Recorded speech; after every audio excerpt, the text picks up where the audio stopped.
Hello students and parents, good morning to all of you and welcome in Adarsh Education Center. I am Professor Ashok Kumar Shukla, owner and director of the Adarsh Education Center. This education center is located in the South Campus opposite Venkateshwar College, Delhi. And this education center is one of the best coaching institution in the field of higher mathematics and statistics. आज का जो ये lecture मैं दे रहा हूँ उन बच्चों के लिए है जो बच्चे अपना भविष्य जो है सिविल सर्विसेज में बनाना चाहते हैं और अपना ऑप्शनल सब्जेक्ट मैथमेटिक्स रखना चाहते हैं। बहुत ऐसे बच्चे हैं जो ग्रेजुएशन में मैथमेटिक्स लिए हुए थे, बीटेक किए हैं, बीएससी मैथ्स किए हुए हैं और इसके बाद यूपीएससी कर रहे हैं। उनको मैथमेटिक्स लेना तो अच्छा लग रहा है लेकिन उनके कुछ टॉपिक्स कमज़ोर हैं या कुछ टॉपिक्स में उनके डाउट हैं जिनकी वजह से उन्हें कॉन्फिडेंस नहीं आ रहा और वो मैथमेटिक्स से दूर भागकर कोई दूसरा सब्जेक्ट ले लेते हैं। तो मैं उन सभी बच्चों को, कैंडिडेट्स को ये कहना चाहूँगा कि आपको मैथमेटिक्स से डरने की ज़रूरत नहीं है। और कुछ सीनियर्स और कुछ अदर स्टूडेंट यदि आपको डरा रहे हैं कि मैथमेटिक्स कर नहीं पाएंगे तो आप बिल्कुल ना डरें। मैं आपको कोचिंग प्रोवाइड करूँगा और इसके बारे में मैं आपको बता रहा हूँ कि बहुत ही आसानी से आप इसमें स्कोर करके और अपने सिविल सर्विसेज में आप जो है टॉप पोजीशन में आ सकते हैं। इसमें है क्या, बेसिकली मैं वही आपको समझाने जा रहा हूँ जो यूपीएससी, जो आज मैं आपको बता रहा हूँ। ये लेक्चर किससे है? यूपीएससी मैथ्स ऑप्शनल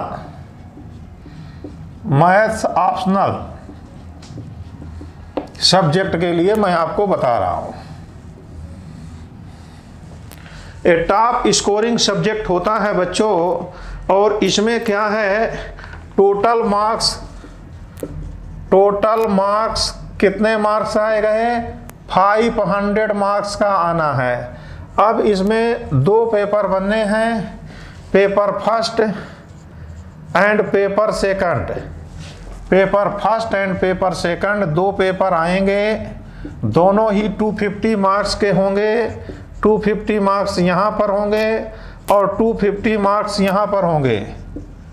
ये देखिए बच्चों, अब इसमें क्या होगा, यहाँ पर जो क्वेश्चन पेपर होगा इसमें दो सेक्शन होते हैं, section first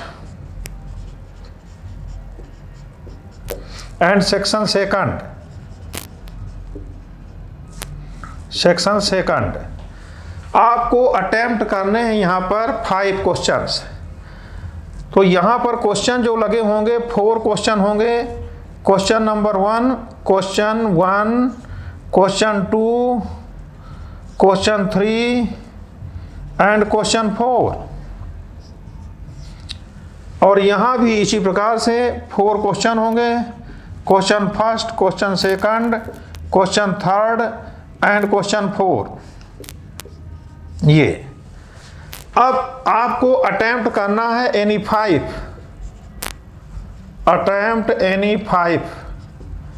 questions. Every question equal marks का होता है, मीन्स एक क्वेश्चन 50 मार्क्स का होगा। एवरी क्वेश्चन 50 मार्क्स के होते हैं। एक पेपर में 5 क्वेश्चन करने हैं।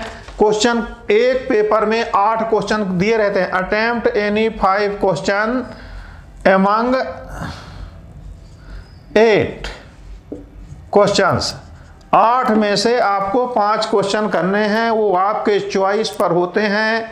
इसमें जो है फर्स्ट क्वेश्चन और 5th क्वेश्चन, ये जो है इधर का पहला और उधर का पहला कंपलसरी कर देता है। मीन्स 2 क्वेश्चन कंपलसरी होते हैं और 3 क्वेश्चन आपको करने पड़ते हैं अदर्स। या तो आप ऐसा कर सकते हैं यहाँ से 4 क्वेश्चन कर दें और यहाँ पर 1 कर दें, या कि आप यहाँ पर 4 क्वेश्चन कर दें और यहाँ पर 1 क्वेश्चन कर दें। आपके चॉइस के ऊपर डिपेंड करता है। कुछ कोचिंग इंस्टीट्यूशन वाले आपको डराते रहते हैं कि ये पेपर आपको करना बहुत ज़रूरी है, इस स्पेशल पेपर को नहीं करोगे तो आपका स्कोर कम हो जाएगा।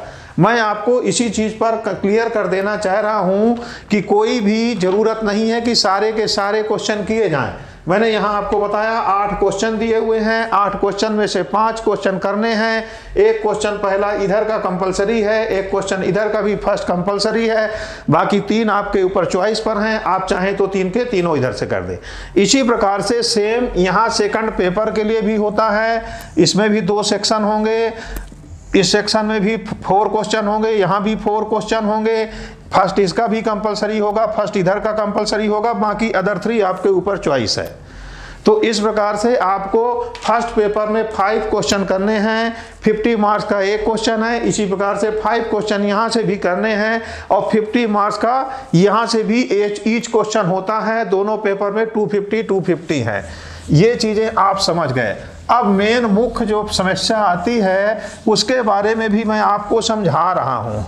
यहाँ ये समझने की ज़रूरत है कि कुछ बच्चे प्योर मैथमेटिक्स की ओर ज़्यादा ध्यान देते हैं, कुछ जो है अप्लाइड मैथ्स में। जैसे जो स्टूडेंट बीटेक किया हुआ है या बीएससी फिजिकल साइंस किया है या बीए प्रोग्राम किया हुआ है मैथ्स लेकर के, उसने प्योर मैथमेटिक्स कम पढ़ा हुआ है।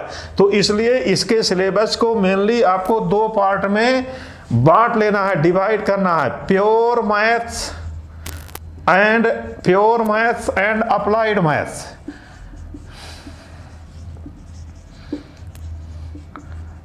जो स्टूडेंट इंजीनियरिंग स्टूडेंट हैं, बीटेक स्टूडेंट हैं या बीए प्रोग्राम या बीएससी हैं अदर यूनिवर्सिटी से, जहां पर इतना प्योर मैथमेटिक्स नहीं पढ़ाया जा सकता है या पढ़ाया जाता है, उनके सिलेबस में नहीं है। हमारा जो यूपीएससी मैथ्स ऑप्शनल जो होता है सब्जेक्ट होता है, वो यूजीसी को फॉलो करता है। यूजीसी का मतलब यूनिवर्सिटी ग्रांट कमीशन के सिलेबस को फॉलो करता है। ऐसी कोई भी यूनिवर्सिटी नहीं है हिंदुस्तान की जो कि 100% सिलेबस जो है अपने ग्रेजुएशन में यूपीएससी का कवर करती हो, क्योंकि यूपीएससी जब यूजीसी को फॉलो करेगा तो हिंदुस्तान की सारी यूनिवर्सिटीज़ को देखता है, क्योंकि इसमें हिंदुस्तान के सभी स्टेट के स्टूडेंट कंपटीशन में पार्टिसिपेट करते हैं। इसलिए सारी यूनिवर्सिटीज़ को देखते हुए सारी यूनिवर्सिटीज़ का सिलेबस इसमें इंक्लूड करते हैं। तो ये पॉसिबल नहीं है कि 100% एवरी यूनिवर्सिटी का सिलेबस इंक्लूड किया जाए। तो जो स्टूडेंट मैथमेटिक्स ऑनर्स किया हुआ है या दिल्ली यूनिवर्सिटी से मैथ्स किया हुआ है, उसमें लगभग 70% के आसपास यूपीएससी का मैथ्स ऑप्शनल कवर हो जाता है। इसी प्रकार से जितनी भी प्रेस्टीजियस यूनिवर्सिटीज़ हैं, चाहे बीएचयू हो, इलाहाबाद यूनिवर्सिटी हो, दिल्ली यूनिवर्सिटी हो और अदर यूनिवर्सिटीज़ हों, वो लगभग ग्रेजुएशन में कोई 50%, कोई 60%, कोई 70% कोर्स को कवर कर लेते हैं।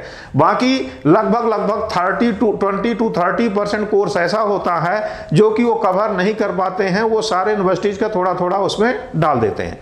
अब इसमें कुछ ट्यूटर, कुछ टीचर, कुछ प्रोफेसर्स ऐसे हैं कि जिनको एक पार्टिकुलर स्ट्रीम में अच्छी पकड़ है या स्ट्रेंथ है।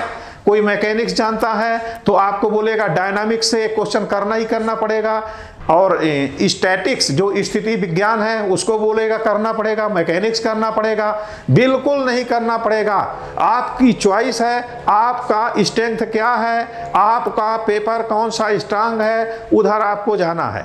अब यहाँ पर हमने बोला pure mathematics and applied mathematics है। यदि आप प्योर मैथमेटिक्स में अच्छी पकड़ रखते हैं, आपकी प्योर मैथमेटिक्स अच्छी है, तो आपको ज़्यादा से ज़्यादा पेपर यहाँ से लेने हैं। अब प्योर मैथमेटिक्स में आपके क्या आएगा?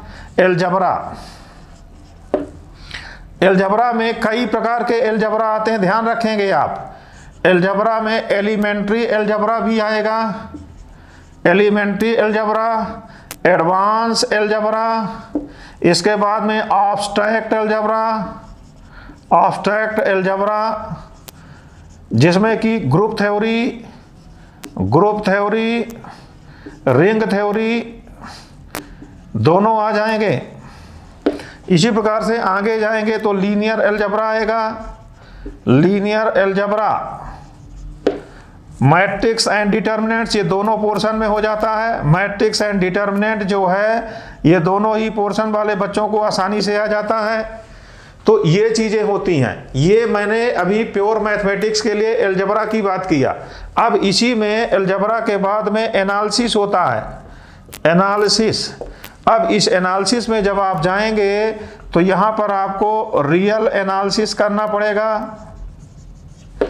इसके बाद में रियल एनालिसिस में सीक्वेंस, सीरीज और इसके साथ ही साथ में आपको यहाँ सीक्वेंस भी आया, सीरीज भी आया, रियल नंबर्स आए, उसके सबसेट्स आएंगे, डेंसिटी थ्योरम आएंगे, इसके साथ ही लिमिट पॉइंट वगैरह सारी चीज आएंगी। इसके बाद आता है functions, theory of real functions. इसमें लिमिट, कॉन्टिन्यूटी, डिफरेंशियबिलिटी और mean value theorem, Taylor theorem and Maclaurin theorem से आएंगे। इसके बाद में आप देखिए यहाँ रियल एनालिसिस कर दिए, फंक्शंस कर दिए, इसी में आपका इंटीग्रेशन भी आएगा जिसको रीमान इंटीग्रेशन बोलते हैं।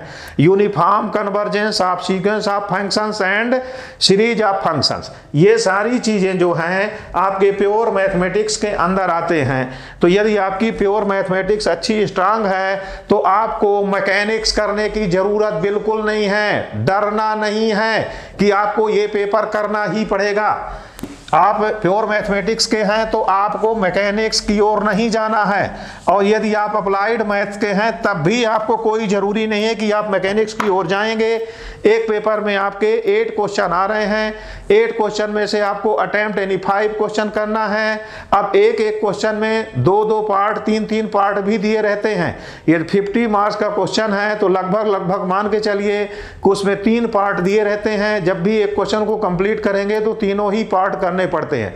अब इसके बाद इसको ये डरने की जरूरत नहीं है कि ये बहुत मुश्किल होता है। अब आपको देखिए यहाँ डिफरेंशियल इक्वेशन आता है, डिफरेंशियल इक्वेशन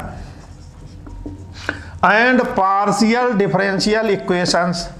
तो ये सारी चीजें आपको ग्रेजुएशन में पढ़ाई जाती हैं, आप आसानी से कर लेंगे तो आपको प्रॉब्लम नहीं होगी। हमारी कोचिंग सेंटर में ये सारी चीजें आपको बहुत ही अच्छे ढंग से पढ़ाया जाएगा और पढ़ाया जाता है।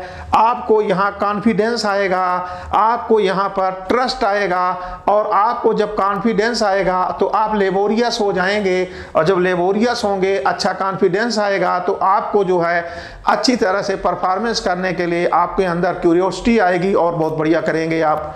यही चीजें मैं आपको बोल रहा हूं। यदि प्रोफेसर बढ़िया है, कोच बढ़िया है, आपकी सोच को बदलेगा, आप अच्छा काम करेंगे, अच्छी प्रैक्टिस करेंगे, क्वेश्चन पेपर्स करेंगे और अच्छे से अच्छा स्कोर करेंगे। इसलिए यदि कोई मैथमेटिक्स लेना चाहता है और थोड़ा सा उसके अंदर हेजिटेशन है या डर है, या सीनियर्स डरा रहे हैं, या अदर स्टूडेंट्स जो कि खुद डर रहे हैं, दूसरों को डरा रहे हैं, डरने की कोई जरूरत नहीं है। बहुत ही अच्छी तरह से मैथमेटिक्स का ऑप्शनल पेपर आदर्श एजुकेशन सेंटर में पढ़ाया जाता है। मैं खुद ही मैथमेटिशियन हूँ, स्टैटिशियन हूँ, बहुत ही अच्छा तरह से मैथमेटिक्स आपको पढ़ाऊंगा और आप पढ़ते रहेंगे। अब देखिए थोड़ा कैलकुलस के बारे में हम आपको जो है डिस्कस करना चाह रहे हैं, कैलकुलस। अब कैलकुलस में देखिए क्या होता है, लोग बाग कहते हैं 2 प्रकार का कैलकुलस होता है, 2 क्लास में कट करेंगे। नहीं, हम कहेंगे इसको 3 क्लास में कट करिए, डिफरेंशियल कैलकुलस और इंटीग्रल कैलकुलस, और इक्कीस के साथ में वेक्टर कैलकुलस। ये बहुत आसान पेपर होता है, इसकी ओर जाना चाहिए। अब डिफरेंशियल कैलकुलस में आ गए, इंटीग्रल कैलकुलस में आ गए, वेक्टर कैलकुलस। अब वेक्टर कैलकुलस में भी जाएंगे तो इसको क्या करेंगे, vector differential, vector differential, vector integral, यहां जाएंगे। अब वेक्टर डिफरेंशिएशन में आ जाएंगे तो यहाँ डिफरेंशियल पढ़ेंगे। इसके बाद में यहाँ भी पार्शियल डिफरेंशिएशन होता है। इसके बाद यहाँ gradient divergence, gradient divergence, curl etcetera etcetera पढ़ना है। इसी के बाद यहाँ वेक्टर इंटीग्रल में जाएंगे तो लाइन इंटीग्रल पढ़ेंगे, line integral, surface integral, surface integral and volume integral पढ़ेंगे। तो बहुत ही आसानी से सारा पेपर आसान है, डरने की जरूरत नहीं। डराने वाले बहुत हैं, डरना नहीं है। अब ये चीजें आप देख रहे हैं, यही चीज आप इंटीग्रेशन में आते तो इंटीग्रेशन भी आपको 3 प्रकार का पढ़ना पड़ता है। इंटीग्रेशन में 3 प्रकार का कैसा पढ़ना पड़ता है, पहला integration of function of 1 variable, तो ये लिख दिया आपने, इसको बोलते हैं फंक्शन ऑफ। यहां आया double integral, function of x by D by D x, ये हो गया डबल इंटीग्रल, तो इसको बोलेंगे डबल। डबल इंटीग्रल, यहाँ आता है ट्रिपल इंटीग्रल। ट्रिपल इंटीग्रल में फंक्शन 3 बार इंटीग्रल करोगे, F x by Z D Z D by D x. तो यदि यहाँ इंटीग्रल ठीक से बनता है तो सरफेस इंटीग्रल कुछ नहीं, डबल इंटीग्रल है। वॉल्यूम इंटीग्रल ट्रिपल इंटीग्रल है। लाइन इंटीग्रल 1 वेरिएबल का इंटीग्रेशन है। तो ये इंटीग्रेशन आपको जानना है, बहुत ही अच्छी तरह से आप करेंगे। हम आप लोगों को आदर्श एजुकेशन सेंटर में इनवाइट कर रहे हैं। आपको हमारे चैनल पर हमारे मोबाइल नंबर गिवन है, आप मोबाइल नंबर से हमें कांटेक्ट कर सकते हैं, व्हाट्सएप पर मैसेज कर सकते हैं, हमारी ईमेल आईडी पर मेल कर सकते हैं। हमारे चैनल को लाइक करें, सब्सक्राइब करें, शेयर करें, जिससे कि हम आपको नए नए वीडियो भेजते रहेंगे। और आपको मैं अपने यहाँ ऑनलाइन कोचिंग के लिए इनवाइट करता हूं।